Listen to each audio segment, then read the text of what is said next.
वक्त हम मुंबई के वर्सोवा इलाके में मौजूद हैं, जहां हामिद अंसारी का घर है। हामिद अंसारी जो कि पाकिस्तान के एक जेल में कैद होने के बाद आज वो अपने घर पे आए हैं और इस वक्त उनके घर के पास उनके घर के लोग और उनके फैमिली के लोग हैं जो बहुत ही खुश हैं।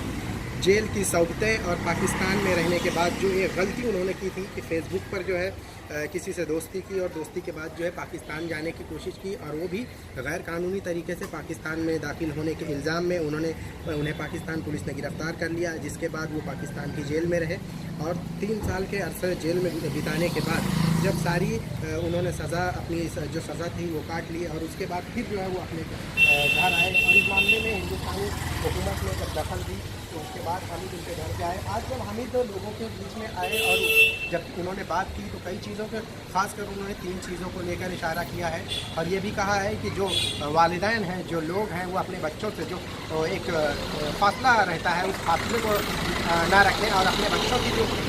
एक्टिविटी है, उनके काम है, उन पर वो ध्यान दें। खासकर ये कि वो ये जाने कि उनके बच्चे क्या कर रहे हैं। और दूसरी बात कि आज के नौजवानों के लिए उन्होंने जो कही है कि फेसबुक पर किसी से भी आंख बंद करके भरोसा ना करें, किसी से दोस्ती ना करें, उसके बारे में जांचें पड़ताल करें, उसके बाद वो करें। और तीसरी अहम चीज़ ये है कि किसी भी मुल्क में दाखिल होने के लिए आप गैर कानूनी तरीके से जो है वहाँ दाखिल ना हो, बल्कि हर चीज़ के लिए एक प्रोसेस है, उसके तहत ही आप जो है कानूनी तरीके से जाएँ। नहीं तो जो सज़ा वो भुगते हैं वो किसी के साथ भी हो सकती है। उनके अहल खाना ने हुकूमत हिंद और हुकूमत पाकिस्तान दोनों का शुक्रिया अदा किया है और ये कहा है कि सिर्फ यही नहीं बल्कि आज भी हिंदुस्तान के ऐसे कई मछुआरे हैं, ऐसे कई लोग हैं, कुलभूषण जाधव भी उनमें से एक है, जो इस तरह के लोग पाकिस्तान की जेल में बंद है। उनके लिए भी हुकूमत इस तरह से कुछ कोशिश करे जिस तरह से हामिद के लिए हुकूमत ने कोशिश की और आज हामिद अपने घर में है। इसी तरह से उन लोगों के लिए भी हुकूमत कोशिश करे ताकि लोग अपने घर वापस लौट सकें। मुंबई से ETV भारत के लिए शाहिद अंसारी की रिपोर्ट।